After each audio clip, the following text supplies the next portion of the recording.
Tem 10 alunos apenas. Aqui estavam oscilando bastante.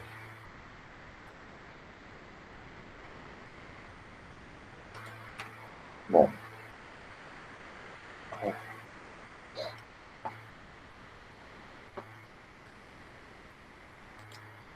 fazer logo aqui a frequência.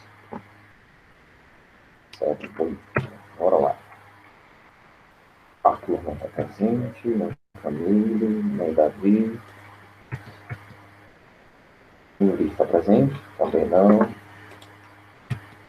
Nem Johanna, o Alberto está presente. Patrício também. Gisele, Leão Leite, Isabela Almeida. Ítalo não se encontra. Joana Maria está presente. João Lucas. Júlia Evelyn está presente? Júlia não está. Espera, João Lucas saiu, João Lucas não está presente não. Laura está presente. Flavínia não se encontra. Tem a Lígia Ferreira. E da Lígia é a Maria Lúcia e a Sara que estão presentes. Pronto. Os demais não se encontram. Só conferir aqui. 1, 2, 3, 4, 5, 6, 7, 8, 9, 10. Pronto. Vamos lá. Página 275. Primeira questão. Sobre essa atividade, só uma pessoa entregou, pessoal. Eu não sei se foi por conta do volume de atividades que vocês estão tendo ou estavam tendo, que implicou na não devolutiva dessas questões. Mas quem não entregou, aproveite esse momento da correção. Essa atividade vai ser muito importante.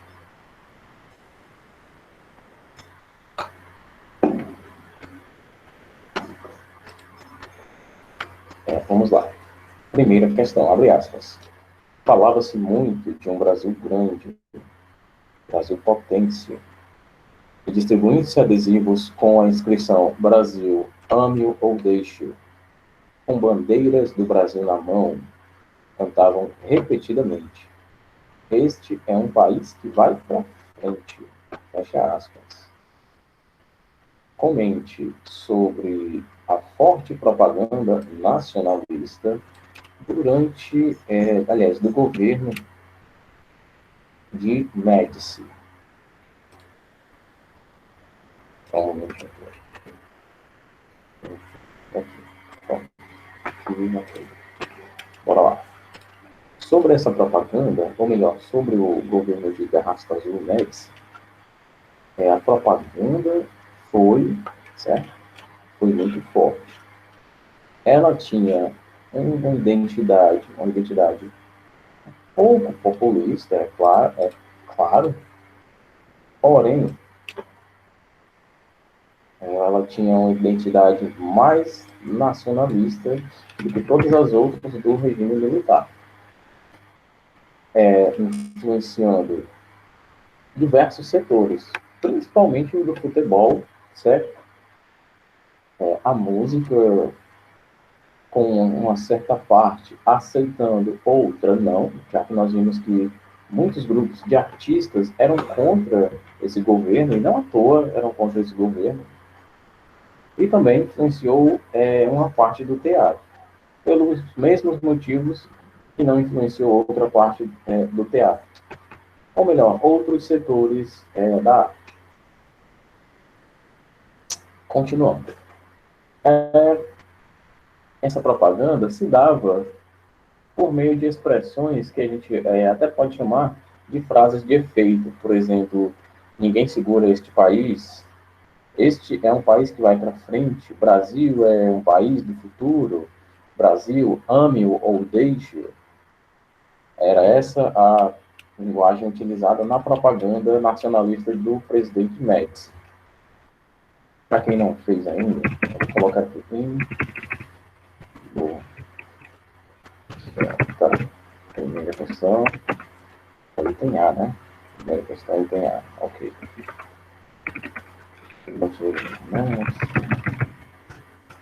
Pronto. Quem não fez, a hora de tirar o print agora, tá? Segunda questão. Qual era o principal objetivo das frases feitas de Médici? A gente pode entender o seguinte: o principal objetivo era despertar esse sentimento nacionalista que já havia sido implantado, por exemplo, nos estadunidenses lá no século XVIII. Um sentimento nacionalista, ele sempre tem uma tendência para alienar a sociedade, certo?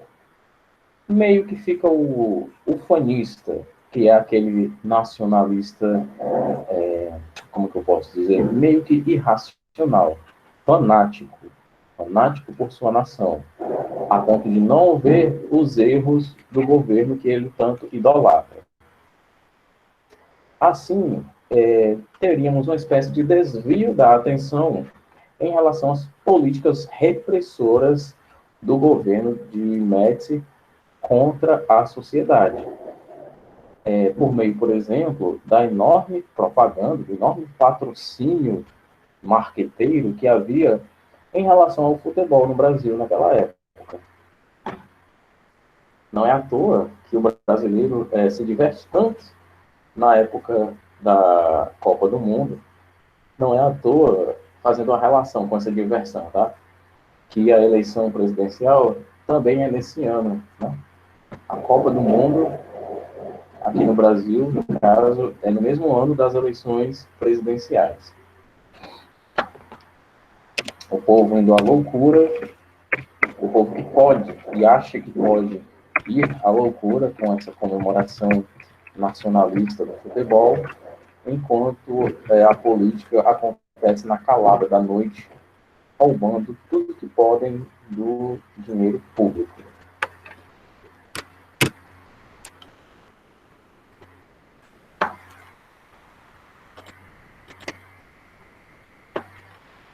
Segunda questão. Geisel iniciou uma tímida reabertura política, mas, contrariando essa tendência, elaborou o pacote de abril. Cite os principais pontos desse projeto. Os principais pontos foram a limitação dos poderes do Congresso Nacional e do governo por meio de decretos, leis. O estabelecimento de eleições indiretas estaduais, a decretação de eleições indiretas para os municípios. O mandato presidencial passou a ser de 6 anos sem reeleição, e 30% dos cargos parlamentares de senadores eram determinados pelas assembleias estaduais. Uma espécie de contradição, né? Da própria reabertura política, porque o pacote de abril estava na cara que era mais fechamento da política.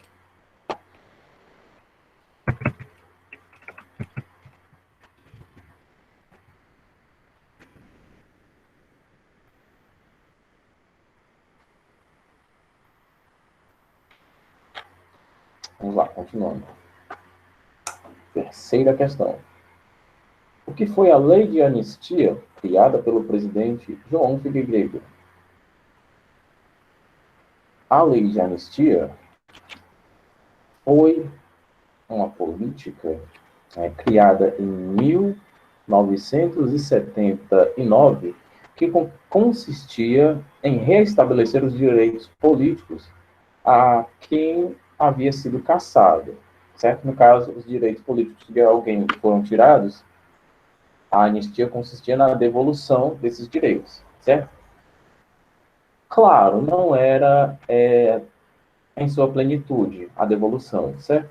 Os direitos eram parciais, por conta de que muitos civis ainda passavam, ou melhor, passariam, né, de 79 até a redemocratização do país, ou seja, de 79 até 85, os civis ainda passariam por algumas restrições, certo? Essa anistia, curiosamente, né, ou não, ela se estendia também para os torturadores do regime militar, que, em sua grande maioria, para não dizer a maioria absoluta, para não dizer os 100%, eram militares, certo? Então a anistia tem essa faca de dois gumes aí. Olha só, ela vai devolver parcialmente alguns direitos políticos de alguns civis, mas ela vai perdoar os torturadores. Torturadores a gente entende como assassino, tá? Os assassinos de pessoas comuns, como a gente, que eram militares. Claro que a intenção real, a gente já sabe qual é, né?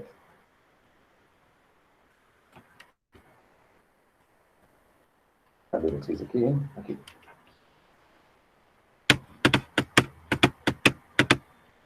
É a terceira questão.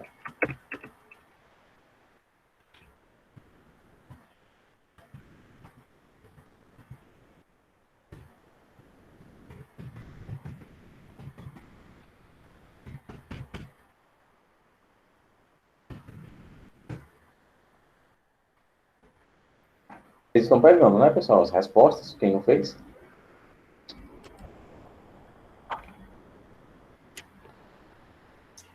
Quarta questão.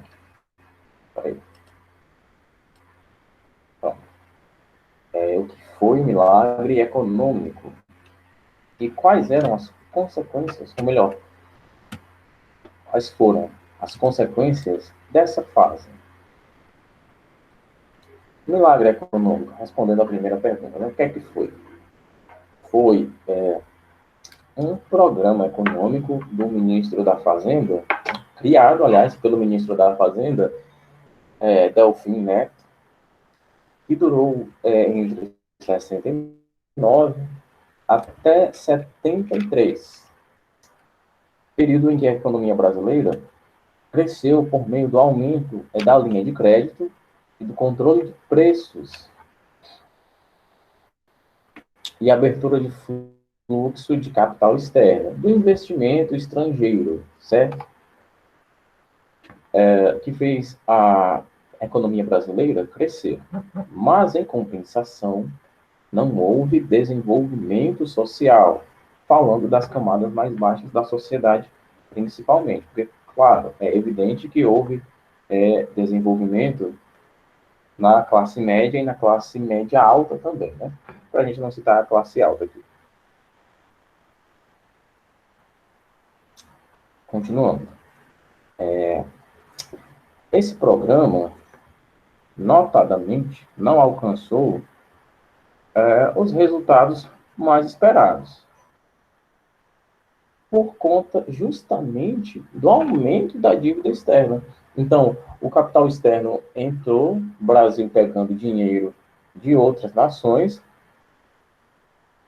porém, essa dívida aumentou de modo descontrolado, o que ocasionou uma grande inflação, consequentemente, numa grande recessão econômica. Aí a gente entra nas dificuldades do povo, né?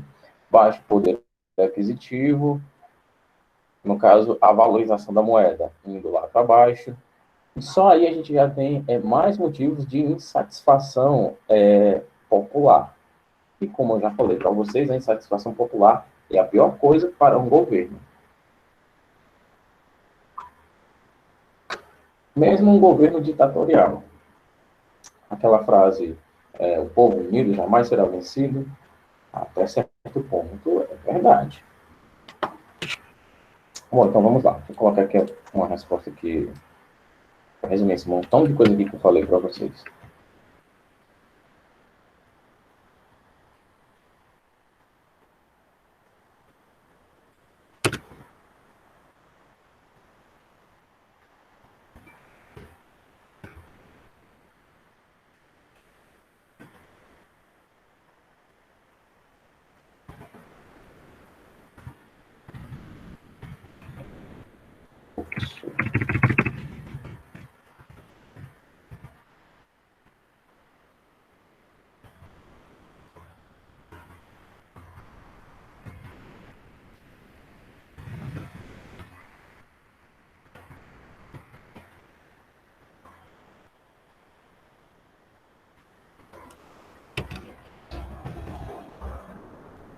quarta questão. Esqueci de colocar a questão. Tá bom.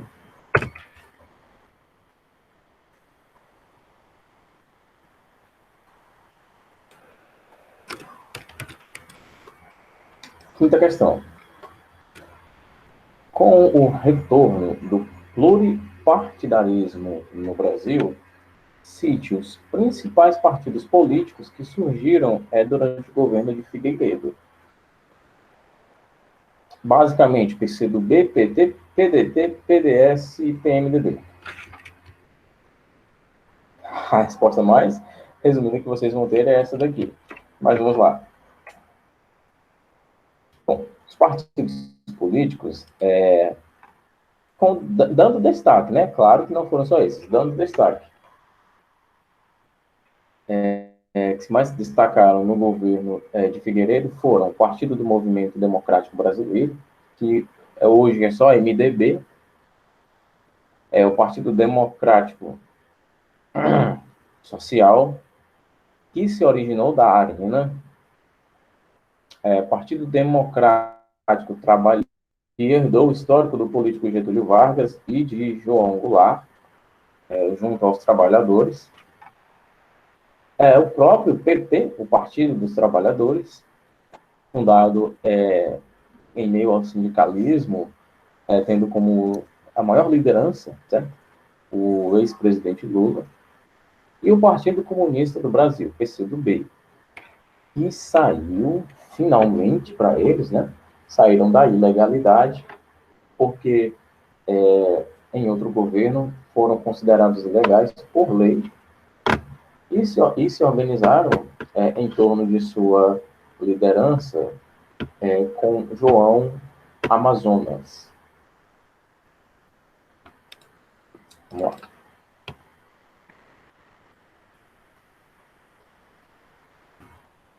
Mas vamos colocar só as siglas mesmo, tá?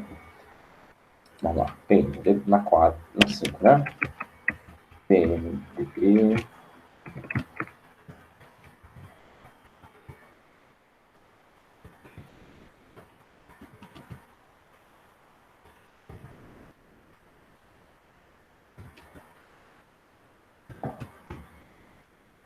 Sem precisar de muitos detalhes, tá? Isso aqui já é o suficiente. Às vezes, uma resposta menor é mais vantajosa. Eu não concordo com essa frase, menos é mais. Menos nunca vai ser mais. Menos é menos e mais é mais. Sexta questão, né? O que foram as diretas já? E quais foram os objetivos desse movimento? Como a gente bem viu, em mais de um parágrafo, mais de uma página, aliás, o movimento das diretas já foi um movimento político suprapartidário, que se organizou, ou melhor, que organizou passeatas e comícios por todo o Brasil, defendendo a reabertura política, obviamente, as eleições diretas, o direito ao voto direto para todos os cidadãos brasileiros. Né? Basicamente, a gente pode dizer que as diretas já foi um movimento político cujo objetivo era a devolução do voto direto ao povo brasileiro. Acho que aí já estaria bom. Certo? Falando dos seus líderes, a gente não pode omitir os líderes de um movimento tão democrático quanto esse. Certo? Os principais líderes foram Fernando Henrique Cardoso, Luiz Inácio Lula da Silva, Ulisses Guimarães e Tancredo Neves.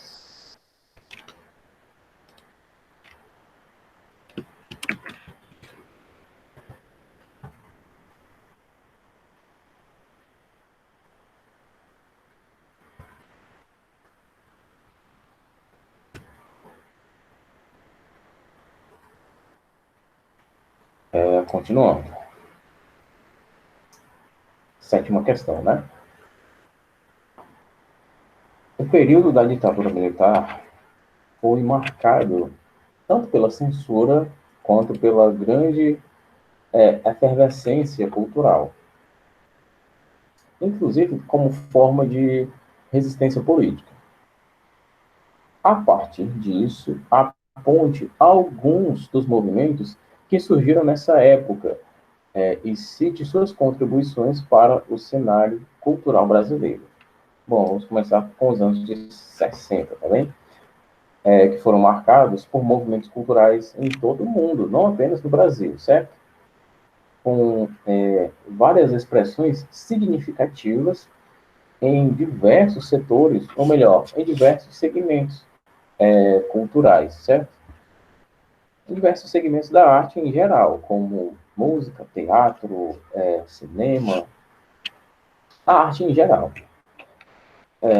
Surgiu, ou melhor, surgiram como forma de resistência política. Deixa eu colocar logo isso aqui que eu falei para vocês.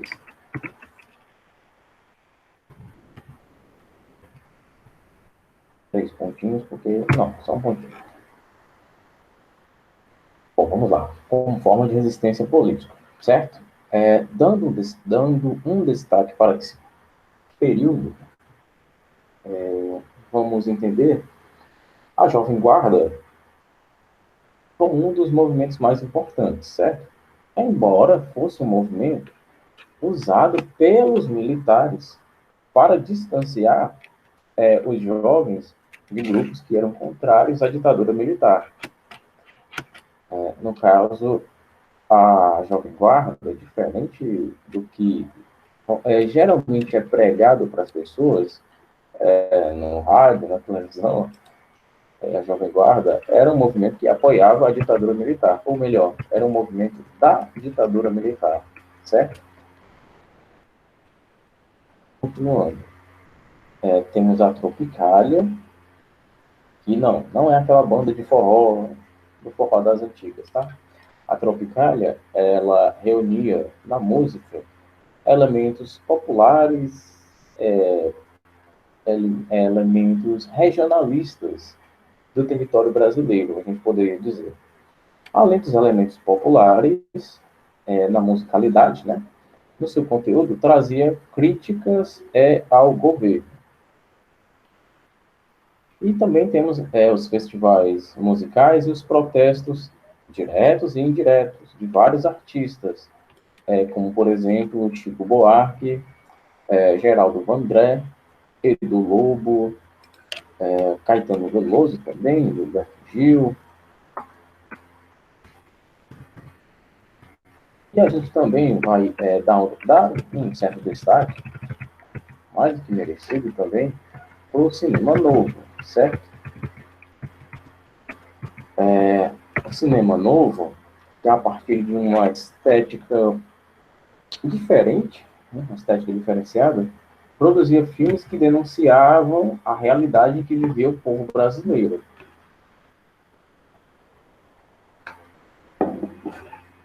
De uma maneira velada, né, uma maneira mais implícita, ou seja, não era explícito, não era ali na cara, não era uma denúncia, uma crítica feita abertamente,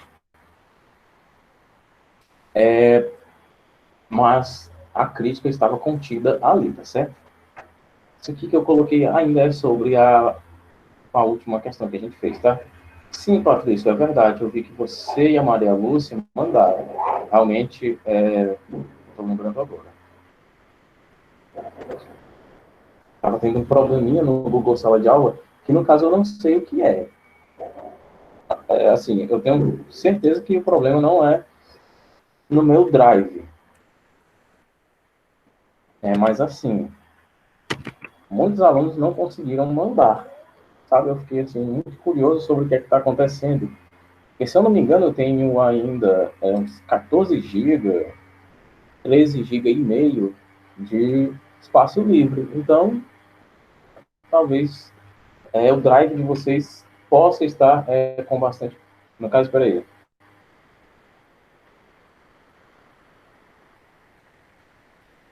Tem bastante coisa aqui.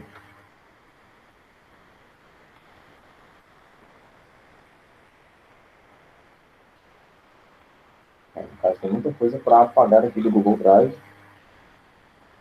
Arquivo que eu não sei nem lembrava mais nem que existia. Mas, enfim, tem ainda bastante espaço aqui. Eu não sei qual é o problema, não, mas, particularmente, não é por falta de espaço, tá bem?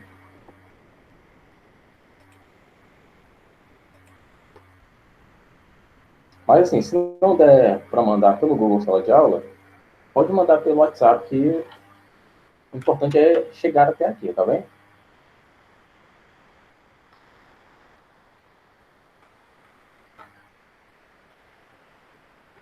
Bom, minha gente, ainda sobre a ditadura, a gente tem lá na página 278 e 279, com uma certa continuação da quarta questão, na 280, quatro atividades, quatro questões. A gente vai dar uma explicada sobre elas aqui, eu vou passar, claro, elas têm correlação com o conteúdo, na verdade é o encerramento do nosso capítulo aqui, eles vão estar aqui, tá bem?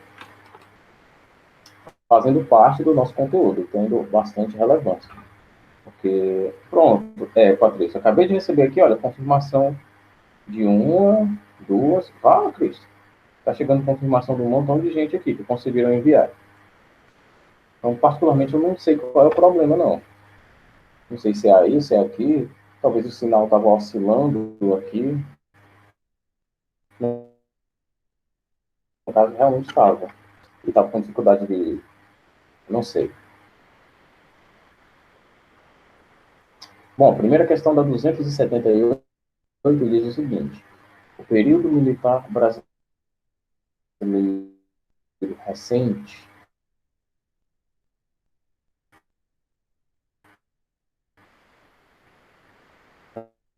que nós temos na ditadura de Getúlio Vargas também, né? Destacou-se pelo forte crescimento voltado. Vocês ouviram falar em projetos políticos voltados para a diminuição das diferenças sociais, projetos políticos voltados para a superação das barreiras entre as classes sociais? Se já, me diga qual for, porque eu nunca ouvi. De qual foi esse projeto, porque eu nunca ouvi falar isso. Item A, a gente já elimina de cara, certo? Item B, ocorreu simultaneamente a presença de ditaduras militares em outros países latino-americanos, como Argentina, Chile e Uruguai, o que caracteriza uma fase militarista na história latino-americana. Letra C. Caracterizou-se pela preservação da democracia e pelo. Ah, peraí.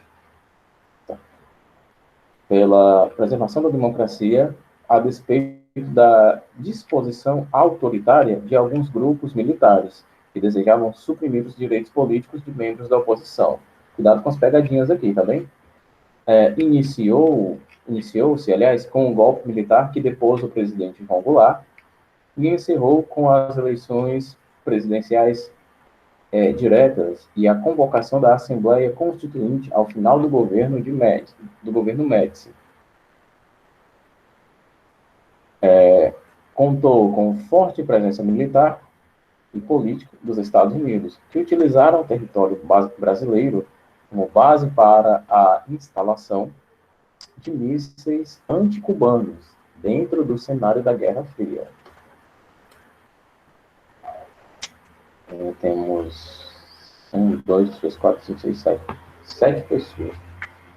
Bom, primeira questão aqui, pessoal. Alguém se arrisca a dizer qual item é verdadeiro?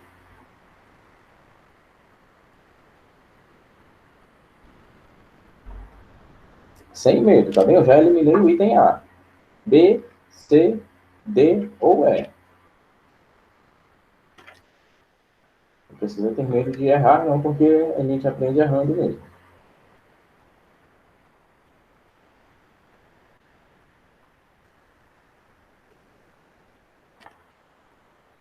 Bem, vamos lá. É importante a gente lembrar que o que estava acontecendo na América Latina, Vamos primeiro para o recorte histórico do tempo, certo? 1964, primeiro ano da ditadura, ok. A Guerra Fria já estava em alta, certo? Já havia um certo tempo que a Guerra Fria vinha caminhando. Então, o que é que nós temos aqui? Temos o imperialismo norte-americano, ou melhor, imperialismo estadunidense, querendo reinar na América. América do Norte, América do Sul e América Central. Ok, compreendi. Nesse sentido, temos, por exemplo, o governo cubano simpatizando com os soviéticos, com os chineses, certo? Temos também João Goulart, também simpatizando o presidente que foi deposto em 1964. O presidente João Goulart também simpatizando com os soviéticos e com os chineses, no caso, com os comunistas. E, consequentemente, João Goulart vinha se distanciando dos Estados Unidos e da visão política capitalista. Ok? Verdade também. Então, vamos lá. Temos aqui um certo descontentamento dos militares e do alto escalão do empresariado brasileiro. Aqui você tem um cenário perfeito para uma manipulação em massa, certo? Não é à toa que a classe média, que, olha lá, essas coisas, ajudou e apoiou bastante o regime militar no Brasil. Então, vamos lá. Por conta dessa aproximação com os soviéticos, desse distanciamento com os capitalistas, que é o modelo de governo mais atraente para o empresariado, temos aqui a insatisfação desses grupos militar e empresarial aqui no Brasil e em alguns outros países. Temos aqui também o apoio dos Estados Unidos para que ditaduras, para que governos militares se instaurassem nesses outros países também. A exemplo disso, temos o Augusto Pinochet instalando uma das ditaduras mais sangrentas de toda a história da humanidade. Temos também ditaduras ocorrendo na Argentina e no Uruguai. Então, item B é o que melhor atende essa questão aqui. A segunda questão. A vitória do Brasil na Copa do Mundo em 1970. Antes mesmo de a gente ler aqui os itens, vamos lembrar que a propaganda nacionalista do presidente Médici também servia, aliás, também caminhava lado a lado com o futebol, certo? Então, claro que o governo investia bastante em propaganda da seleção brasileira. E, claro, a vitória da Copa na Copa, a vitória do Brasil na Copa do Mundo não passaria despercebido pelo governo. O governo tentaria utilizar esse fato para impulsionar mais ainda a sua propaganda. Dito isso, a gente já consegue até responder aqui. A terceira questão fala do tal do milagre econômico do período da ditadura. Olha, sobre o milagre econômico, a gente vai, sabe para onde? Eu já dei até a resposta. Lá na quarta questão da página 276. Está lá a resposta. Olha só, qual é a resposta que eu tenho lá? Que no caso eu coloquei aqui no chat. Programa econômico criado pelo ministro da Fazenda, Delfim Neto, durante 69 e 73, período em que a economia brasileira cresceu por meio do aumento da linha de crédito, controle de preços, abertura de fluxo de capital externo, fez com que a economia brasileira crescesse. Né? Mas, em compensação, não houve desenvolvimento social, o programa não trouxe os resultados desejados por conta do aumento da dívida externa, ocasionando inflação e recessão, e as dificuldades para o povo brasileiro. Vamos aqui nos itens agora. Na terceira questão. Vamos ler o item A. arroxo salarial, situação internacional vantajosa, produtos, ou melhor, preços dos produtos brasileiros mais altos e dos estrangeiros mais baixos, gerando investimentos estatais, taxas de juros internacionais baixas, gerando grande endividamento externo, público e particular, e a participação de multinacionais. Pronto, já fechei. Terceira questão, item A. Quarta questão, ou melhor, terceira questão, item A.